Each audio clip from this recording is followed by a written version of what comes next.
Madame, Monsieur, bonsoir, bienvenue dans ce tout nouveau numéro de Version Croisée, votre programme qui revient, Version Croisée, avec un seul objectif, informer, confronter et éclairer. Je suis ravi de vous le présenter à nouveau. Ce soir, nous allons essayer de réfléchir à toutes les initiatives de sortie de crise en RDC. Elles sont nombreuses. Elles ont été notamment mises en place soit par les organisations régionales. On peut citer notamment le processus de Luanda et les processus de Nairobi qui sont aujourd'hui jumelés. Elles n'ont produit aucun résultat jusque-là, ces deux initiatives. On a des initiatives congolaises également, avec la société civile comme l'Église catholique et les protestants, qui nous ont sorti une feuille de route appelée le pacte social pour la paix et le bien vivre ensemble. Alors jusque-là, la démarche n'a rien produit. À côté de ça, le gouvernement congolais a mis en place aussi une initiative qu'on appelle les consultations politiques en vue de la formation d'un gouvernement de combat ou de guerre. Il y a aussi, il faut le citer, la résolution des Nations Unies et une initiative assez officieuse, puisque jusque-là pas très reconnue mondialement. On va parler de la rencontre de Doha. Pourquoi autant d'initiatives et pas de résultats jusqu'à présent? On en débat, on en discute avec deux opposants, mais aux idées diamétralement ou presque opposées. Je vous le présente, Faustin Chimanga, qui est avec moi. Bonsoir, bienvenue à vous. Merci beaucoup, très cher Kétan, pour votre invitation. Alors, je ne sais pas si vous êtes encore à présenter votre cravate en disant sur ce que vous êtes ou qui parle suffisamment de qui, sur qui vous êtes. Vous êtes membre de LGD. Oui, vous l'avez dit, je suis membre et cadre du LGD, Leadership et Gouvernance pour le Développement, parti politique présidé par l'honorable Matata Ponyo-Mapon, qui n'est plus à présenter, ancien Premier ministre, actuellement député national et aussi ancien député national, je peux aussi dire écrivain de plusieurs ouvrages. Les derniers en date et c'est lui qui est intitulé « Comment il a stabilisé les taux d'échange ». Justement, je disais votre cravate en disant cravate rouge, Matata Ponyo. Ces livres, on les avait vus exposés ici lors d'une très belle émission réalisée par Jean-Marie Kassamba. En face de vous, c'est Marius Moubalama, très proche du docteur Denis Mukwege, prix Nobel de la paix, et vous êtes également analyste politique. Bonsoir, bienvenue à vous également. Bonsoir, M. Gaëtan, merci pour l'invitation. Mes salutations à mon téléspectateur qui sont en train de nous suivre, mais également à mon estimé frère Faustin Chimanga, avec qui nous allons partager ces beaux moments que j'estime être républicains. Nous allons parler sans passion de notre pays, la RDC. Ah, effectivement, il faut souligner aussi que il y a des initiatives, des personnalités politiques comme Denis Mukwege, on va essayer d'en parler, d'en discuter ici. Il propose la mise en place d'une conférence internationale. Il n'est pas écouté jusque-là, c'est son cheval de bataille, mais aussi la réactualisation de l'accord cadre d'Addis Abeba, si je ne me trompe pas, c'est cela. Alors, je commence par vous, Faustin Chimanga. Quand je préparais cette émission, je me dis, mais dans quelle impasse on est comme ça, la RDC? On réfléchit à beaucoup de choses. Il y a des organisations qui nous prêtent la main, notamment on a la SADC, l'EAC, l'Union africaine également. On avait un pays comme le Luanda qui était médiateur dans notre crise. Joao Lourenço a claqué la porte, il est parti. Qu'est-ce que ça veut dire justement ce fait-là de jeter l'éponge comme ça? Est-ce vrai qu'il a quitté parce qu'il a d'autres chats à fouetter à l'UA ou parce que notre crise est insoluble, simplement? Mais écoutez, je commencerai déjà par présenter ma sollicitude avec le peuple congolais qui habite la partie est de la République. Nous compatissons dans avec eux dans cette situation que nous ne voulons pas, que nous ne souhaitons pas et que nous espérons, nous Congolais, nous allons pouvoir trouver la solution des sorties des crises. Cela étant dit, vous allez comprendre que c'est une crise. Comme dans toute histoire de l'homme, dans l'histoire de l'humanité, il y a des périodes de crise. Et pendant les périodes de crise, c'est aussi l'occasion pour ressortir un leadership de qualité. C'est l'occasion pour mobiliser les hommes et voyez là tous les Congolais pour choisir un leadership de qualité. Nous, LGD, le leadership, on les considère comme étant la fondation du progrès de l'humanité. Est-ce que le problème actuel avec des crises, plutôt des initiatives qui c'est un problème de leadership? Vous l'avez dit, c'est un problème de leadership. J'allais en venir d'ailleurs. Vous savez, pendant une période de crise, il faut prendre en main ou prendre en considération l'urgence qu'il faut sortir de la crise. Et pour sortir de la crise, chaque parti politique met sur la table des solutions de sortie de crise. Le SGD a mis sur la table des solutions de sortie de crise. C'est comme ça que c'est dans ces cadres-là, le SGD, notre parti politique, avait accepté d'accueillir dans ses locaux les prélats catholiques et les pasteurs de l'ECC. Et c'est dans ces contextes-là qu'on a estimé que jusqu'ici, la seule proposition qui pourra permettre à ce que nous puissions sortir de la crise, c'est une solution qui permet à ce que les Congolais se parlent. Et le cadre qui est présenté jusqu'ici par les acteurs, que nous estimons sérieux, parce que... Vous soutenez donc entièrement le pacte social de l'ECC et de la SENCO. Effectivement. Totalement. Et votre proposition à vous, c'est laquelle? Non, notre proposition, la primauté a été donnée auprès du prélat catholique. C'est des documents qui sont adressés à ces princes d'église qui vont certainement le rendre public, et le temps venu, vous allez certainement entrer en contact avec les fonds de ces documents que le SGD a mis à disposition de tout le monde. Mais c'est là, et c'est ce qui démontre que le SGD prend au sérieux cette question de sortie des crises. Et je le disais tout à l'heure que la seule solution crédible jusqu'ici, c'est la solution proposée par l'ECC et la SENCO. Et cette solution-là permet aux Congolais de se parler, puisqu'on ne peut pas sortir de cette crise sans toucher les questions profondes. Si vous dites que le pacte social pour la paix et le bien vivre ensemble permet aux Congolais de parler, il n'y a pas que les Congolais qui ont visité, les catholiques, mais le consultation politique aussi qui se mène actuellement avec le conseiller en matière de sécurité du chef de l'État, ça permet aussi aux Congolais de parler. Non, mais c'est indifférent, il y a une différence. Oui. Il y a des consultations qui sont faites par un homme, un Congolais, choisi par... une personnalité de la République, de surcroît, le président Félix Tshilombo. Et il a choisi un cadre, bien sûr, il a choisi un Congolais pour pouvoir consulter sa famille politique. Jusqu'ici, c'est seule sa famille politique qui a été consultée. Est-ce que ce cadre-là permettra en réalité aux Congolais de parler? J'ai dit que non. Ce que nous pensons qui peut permettre à ce que les Congolais se parlent sincèrement en touchant les questions de fond sur la crise. Parce que la crise n'est pas tombée du ciel. La crise a été causée par la mauvaise gouvernance. Pour que ces questions-là soient réglées, il faut qu'on se retrouve autour d'une table, que les uns et les autres puissent apporter leur pierre à l'édifice et consolider et trouver comment il y a un pacte qui pourra nous permettre de vivre ensemble. Alors, parce qu'il s'agit de ça. Si vous ne dites pas ce que vous proposez concrètement, vous ne faites que prendre sur vous ce qu'a proposé l'Église catholique. Non, mais c'est entre autres pour vous dire... On va écouter la proposition de Denis Mukwege avec Marius Moubalama, mais j'aimerais savoir, Denis Mukwege, en ce moment, il est en fuite, en exil, ou il est juste allé, je ne sais pas moi, en méditation? Ok, merci beaucoup, M. Gaëtan, pour la question. J'étais personnellement avec Dr Denis Mukwege en décembre. Le dernier, je crois, c'était le 24 décembre que j'ai rencontré Dr Denis Mukwege. Il avait un programme. Avant sa sortie du pays. Il avait son programme, il avait son agenda, toujours dans la démarche de mobiliser, n'est-ce pas, la communauté internationale, le monde par rapport au conflit qui se vit actuellement dans notre pays. C'est ainsi qu'à partir, je crois, du 5 janvier, il s'est dirigé en Europe, à l'Union européenne, où il avait déjà des rendez-vous qui étaient déjà Moi, je vous dis ce que la plupart des gens savent, ou ce que la plupart des médias ont dit. Denis Mukwege, voyant, sachant que la ville de Bukavu pourrait un jour se retrouver entre les mains des rebelles, il est parti justement pour se sauver. Ça, c'est une fausse information. Je suis en train de vous donner la vraie version. Il est allé en Europe et je crois, si j'ai bonne mémoire, le 5, il avait tenu une conférence en Suède pour la faisabilité de la conférence internationale pour la paix en RDC. Donc, il avait déjà son agenda. La situation malheureuse qui prévaut aujourd'hui à Bukavu, à l'est de notre pays, l'avait déjà trouvé parce que l'agenda était déjà tracé bien avant que la situation n'arrive.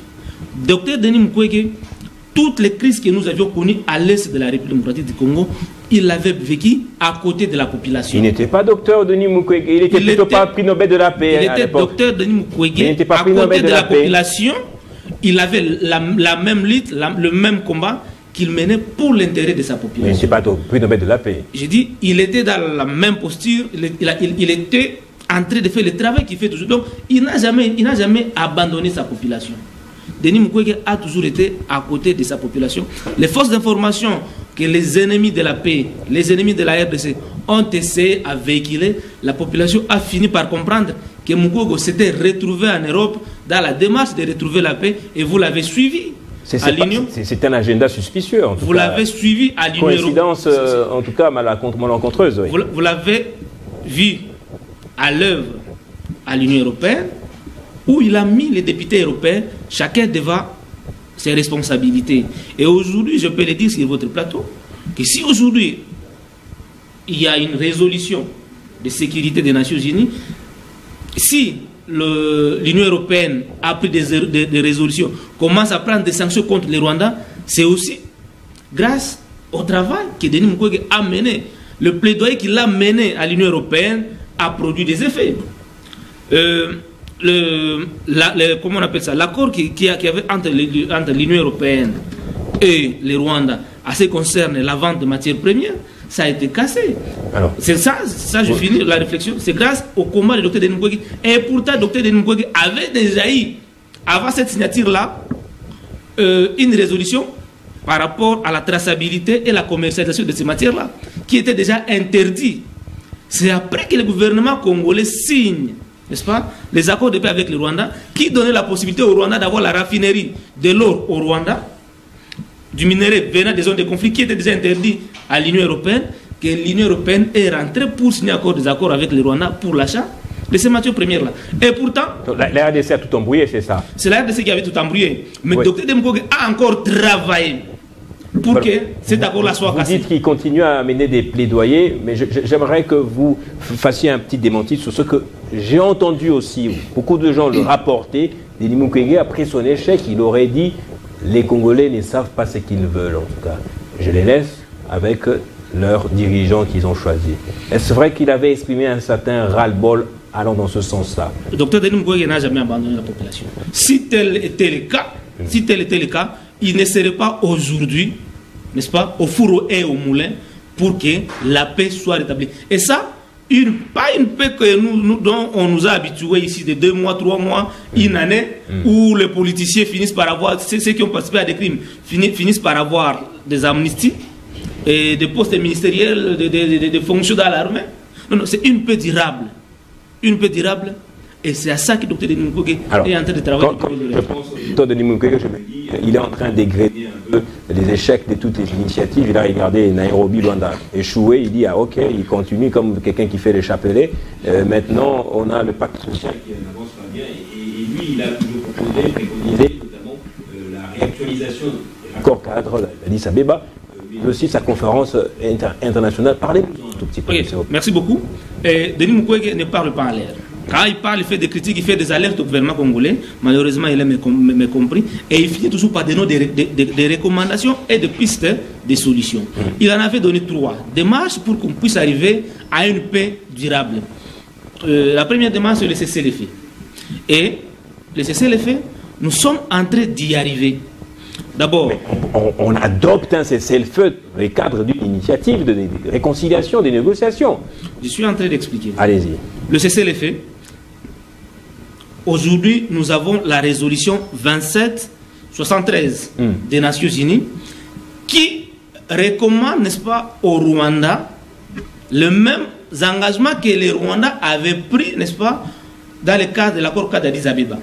Et pourtant, le docteur Denis Mukwege, avant que la situation puisse s'empirer, avait recommandé au gouvernement congolais de revitaliser l'accord cadre d'Addis Abeba. Pourquoi? Parce que tous les acteurs majeurs de ce conflit étaient partie prenante à Addis Abeba. Vous savez, et ça c'est l'erreur que le gouvernement de Kinshasa est en train de faire, c'est l'erreur de diagnostic, de vouloir croire, de vouloir présenter au monde que les conflits qui existent aujourd'hui dans notre pays, c'est un conflit uniquement entre la RDC et le Rwanda. Ou bien un conflit interne entre la RDC et le M23, AFC M23. Et pourtant, la dimension internationale dans ces conflits est prépondérante. Aujourd'hui, dans les conflits, vous voyez l'Ouganda très actif, le Rwanda très actif, le Burundi très actif. Il y a aussi les organisations régionales et sous-régionales actives. Donc, les EAC, la SADC, ils sont actifs et la communauté internationale aussi. Et donc, prendre en compte cette dimension cette dimension internationale du conflit permettra à ce qu'on puisse trouver des solutions durables. Vous savez qu'avec le Rwanda, le gouvernement congolais a signé plusieurs accords.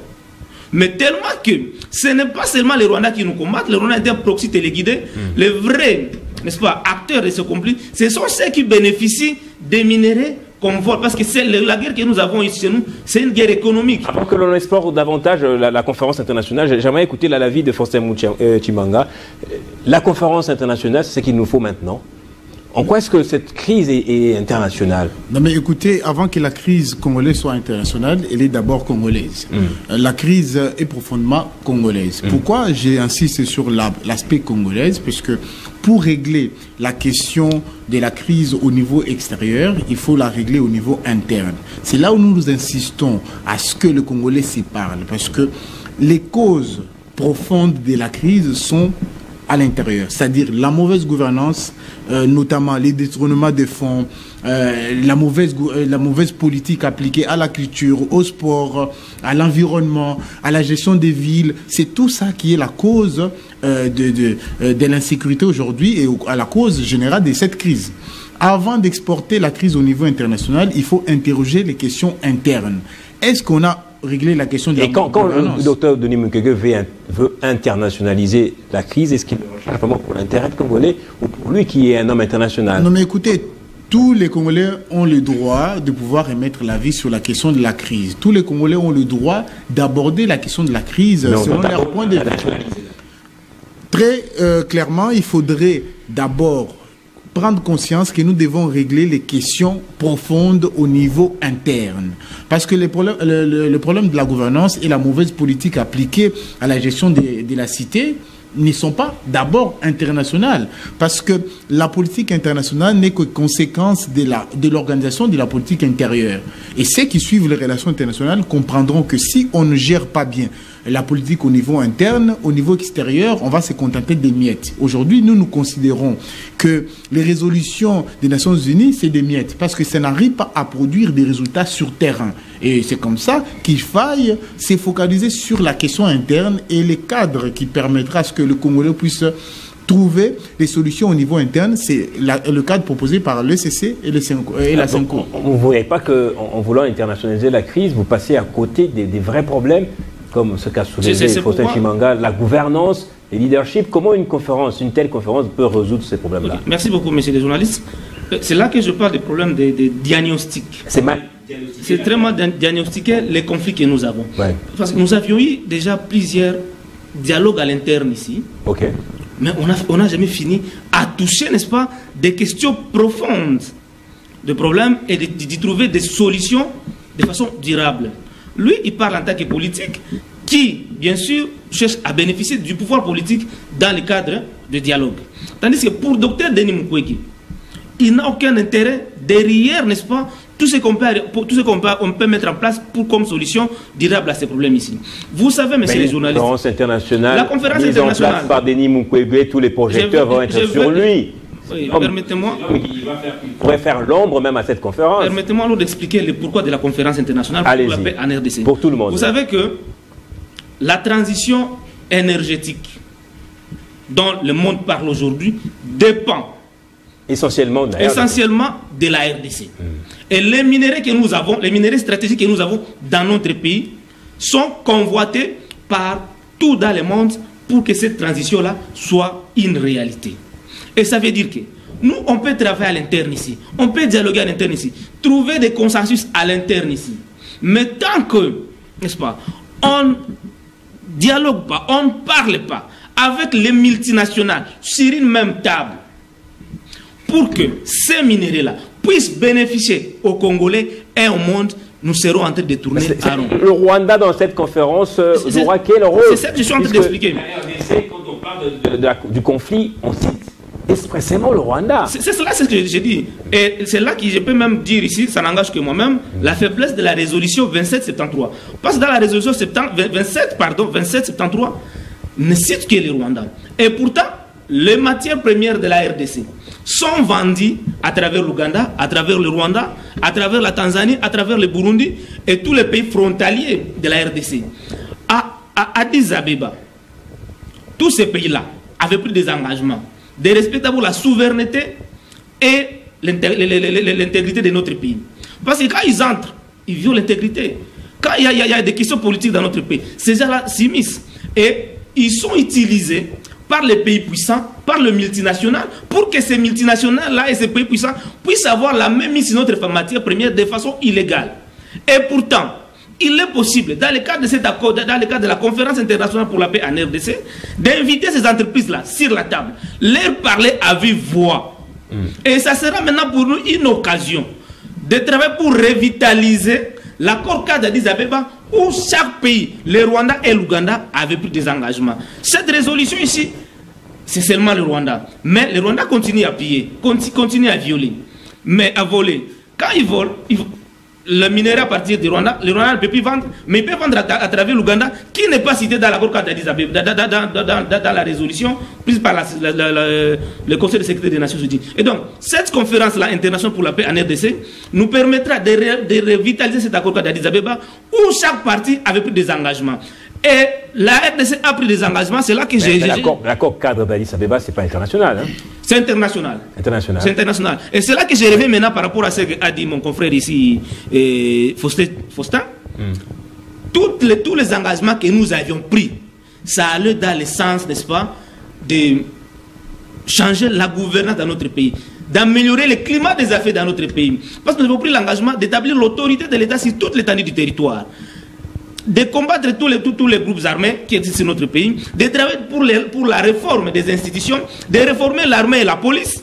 Vous savez que l'armée et la police, l'autorité de l'État, ce n'est pas une réalité dans notre pays.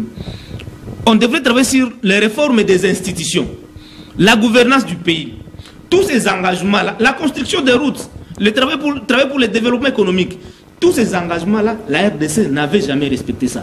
Ça, c'est de notre côté. Merci. On va écouter rapidement Faustin Tshimanga. Cette initiative congolo-congolaise que vous préconisez prend-elle en compte la dimension internationale avec les multinationales aussi? Non, mais écoutez... Qu'est-ce qu'on fait du Rwanda dans cette C'est vrai qu'on veut sortir de la crise, mais il ne faudrait pas mettre sur la table des idées hors sol. Avant d'aller à l'international, il faut régler la crise au niveau interne. Les Congolais doivent apprendre à vivre ensemble.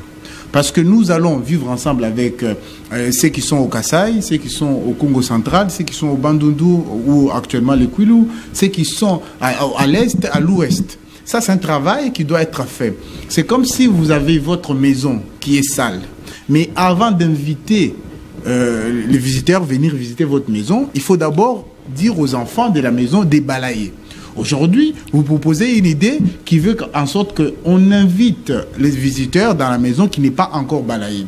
Ce que nous soutenons, c'est quoi? Il faut qu'on balaye la maison qui est sale. Si on va dehors, on ne va pas nous prendre au sérieux. Votre maison là-bas est très sale. Mais voilà, la maison est très sale. Ça, c'est pour être beaucoup plus pédagogique. La démarche est claire. Il faut que les Congolais se parlent au niveau interne avant d'internationaliser. Je comprends. J'ai une question rapidement. Pardon, je vais finir là. Quand Félix Tshisekedi se retrouve au Qatar à Doha, n'est-ce pas qu'il a compris que la fête n'est pas congolaise? Non, mais écoutez, il ne faudrait pas que les démarches qui sont mises en avant soient celles qui encouragent les classes compradores, c'est-à-dire les classes qui travaillent pour l'intérêt étranger. Voyez-vous, le Qatar n'a pas autant d'intérêt que les Congolais pour la paix à l'Est. Il faudrait qu'on le sache. Tout le monde a intérêt à ce que le Congo soit en paix. En première ligne, les Congolais ont intérêt à ce que le Congo soit en paix. C'est comme ça qu'il faut miser sur les Congolais d'abord. Pourquoi aller loin pendant qu'on n'arrive pas à réunir 4-5 partis politiques autour d'une même table? Voyez-vous? Donc il ne faudrait pas aller à l'extérieur sans que la maison soit balayée. Parce que vous allez aller négocier avec les multinationales, avec l'organisation au niveau interne. Vous n'allez pas le parler et ils sont en train de fonctionner que par les intérêts. Vous le savez que les acteurs des relations internationales, c'est notamment les multinationales. Et ces multinationales, vous allez parler avec eux dans une sorte de conférence qui serait internationale sans que vous ayez une solide assise au niveau interne. C'est comme ça qu'il faille construire les vivre ensemble, construire un pacte social, savoir que les Congolais veulent aller où avec leur pays à l'horizon défini. Et si on se dit dans l'Hamburgerio où l'Union dite sacrée nous a mis aujourd'hui, nous partons, on négocie au niveau international, il y aura un problème parce qu'ils vont aller négocier avec qui? Avec un gouvernement qui n'arrive pas à gérer. À Doha, ce n'était pas aussi la confirmation de la dimension internationale de la crise. Non, en fait... c'est pas dans votre logique. Doha, c'est pas dans notre logique. Doha, ça même... Votre commentaire par rapport à cette rencontre qui a surpris... Doha a même énervé, n'est-ce pas, l'Union africaine. À Doha. Parce qu'il faut d'abord analyser comment est-ce que Qatar vit, n'est-ce pas, au Rwanda et en RDC au même moment. Et je crois que ce sont ces intérêts-là qui ont poussé les deux acteurs de ces conflits, donc le Rwanda et l'Ouganda, le Rwanda et la RDC, à se retrouver à Doha. À Doha, par exemple, Qatar, par exemple, c'est lui qui détient 49% des Rwandais. Quand le gouvernement congolais signe des accords avec le Rwanda pour la raffinerie de l'or, Kagame part au Qatar prendre l'argent pour construire cette raffinerie-là. L'argent qu'il devrait rembourser. Mais il n'a jamais raffiné cet or-là. Au Congo, Doha a des investissements. On peut comprendre que ce sont des intérêts économiques encore qui réunissent, et ces intérêts économiques tournent autour toujours des minéraux à un certain niveau. Donc ce sont des intérêts particuliers qui vont au-delà des intérêts nationaux. Alors c'est à peu près ce qu'a dit Faustin Tshimanga, c'est pas pour les intérêts congolais. Maintenant, moi j'insiste ici sur l'aspect de la conférence internationale. La nécessité de la conférence internationale pour régler de façon durable la crise. Parce que ce qui finance le conflit à l'Est vient de l'extérieur. Les acteurs qui sont sur le terrain, donc le Rwanda, le M23 et tout, ils sont soutenus par ces forces-là extérieures. Cette conférence-là, comme je l'ai dit... se fera sous l'égide de qui? Comme je l'ai dit, même il s'appelle qui? Le procureur général de la CPI a conseillé au gouvernement congolais d'organiser cette conférence-là. Et il s'appelle qui? Professeur Taylor Lubanga, je crois, qui est chargé du processus du CPI, en a parlé. Que le gouvernement congolais cherche à travailler comment mettre en place cette conférence-là. Et donc la conférence, comme je l'ai dit, nous permet de revenir, n'est-ce pas, sur l'accord 4 d'Addis Abeba. Moi, j'insiste sur cet accord-là. Parce que cet accord-là permettait de nous organiser à l'interne, de combattre tout le mal, d'organiser l'armée. Parce qu'on peut tout dire. Mais si on n'arrive pas à organiser l'armée, on ne fera rien. La conférence internationale nous permettra de respecter nos engagements, mais aussi les pays qu'on utilise à respecter les leurs. Parce que normalement, les gouvernements congolais, si l'accord cadre d'Addis Abeba a été respecté, ne devraient pas négocier avec le Rwanda. Ne devraient pas non plus se retrouver sur la même table de négociation avec le 1-23. Parce que le Rwanda, avec d'autres pays membres de CIRGL, dans le cadre de l'accord cadre d'Addis Abeba, ils avaient pris l'engagement de ne pas soutenir aucun groupe armé évoluant en RDC. De mettre en place une coopération administrative et judiciaire. Dans le sens où s'il y a des rebelles, s'il y a des groupes armés qui s'en foutent dans leur pays, ils peuvent être arrêtés et ramenés au pays pour qu'ils soient jugés. Cet accord-là a été signé en 2013. Et depuis cette époque-là, ça n'a jamais été fait. Les consultations politiques actuelles, d'après vous, ça vient énerver les autres initiatives ou c'est une solution très temporaire, inutile? Les consultations qui sont organisées par le professeur Berand ne produiront aucun effet. Dans le sens qu'ils sont en train de se consulter entre eux. Je me dis, ceux qui sont en train de se dire dans les consultations, est-ce qu'ils n'ont pas le temps de se le dire dans le cadre institutionnel? Ils sont eux-mêmes ministres, ils sont même présidents de l'Assemblée nationale, ils sont eux-mêmes au Sénat, ils sont partout. Mais ils pouvaient se parler dans le cadre institutionnel pour trouver la solution. Nous aussi, comme M. Faustin, nous soutenons le pacte social de la CENCO. Parce qu'au moins... Entre la conférence internationale et le pacte social pour le bien vivre ensemble, pour la paix et le bien vivre ensemble, qu'est-ce qui doit venir avant, d'après vous? On doit d'abord avoir la paix. Parce que les problèmes... Le pacte social d'abord, ou non, la conférence internationale? La conférence internationale, pourquoi la conférence internationale? Le pacte social. Parce qu'on peut négocier entre Congolais, on peut parler entre Congolais, mais la guerre continue. J'ai parlé au début du cessez-le-feu. Le cessez-le-feu dépend aussi de ceux qui financent, de ceux qui bénéficient de nos matières premières. C'est le feu, non? On est en plein cessez-le-feu après la réunion de la SADC. Après Doha, ils ont signé cessez-le-feu, mais c'est le même jour que Walikale était tombé entre les mains. Bon, il n'y avait pas vraiment signature de cessez-le-feu.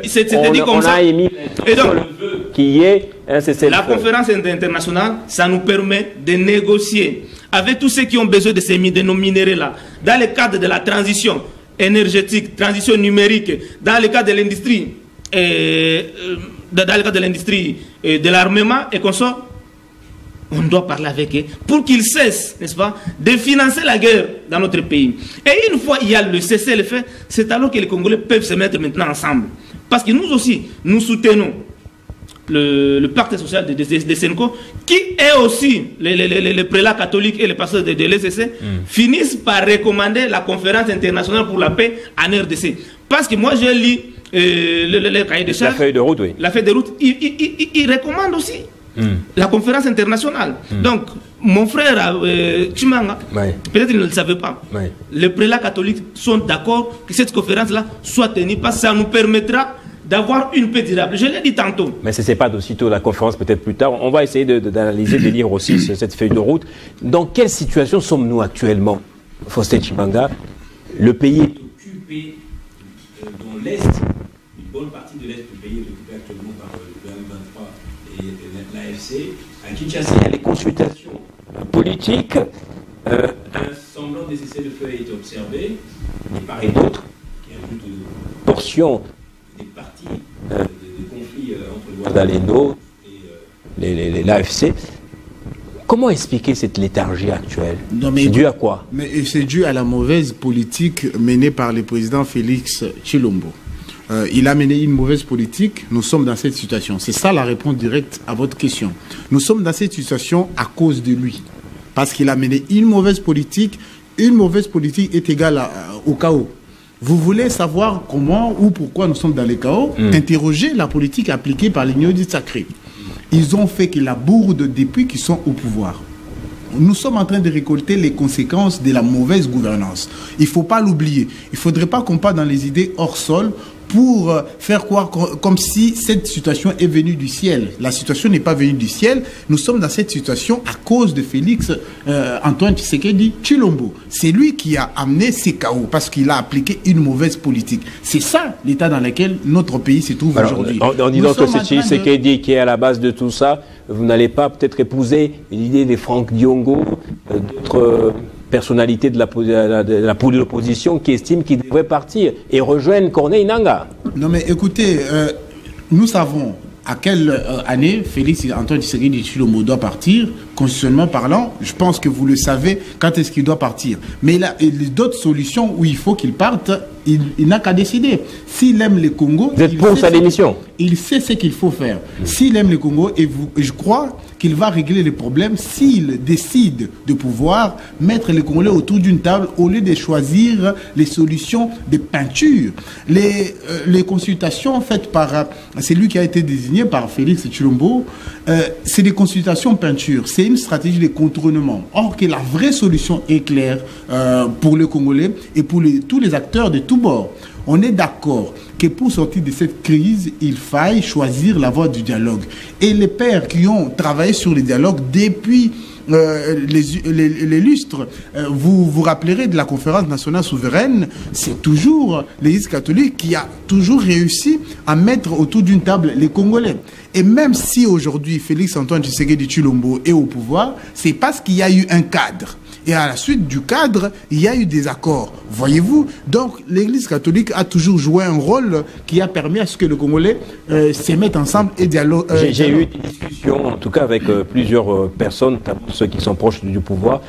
Ils estiment que l'Église catholique et les protestants jouent les jeux plutôt de 23 mais ça, c'est une stratégie de diabolisation. Quand il y a les initiatives qui peuvent permettre à ce que le Congo sorte de la crise, on diabolise celui qui les porte.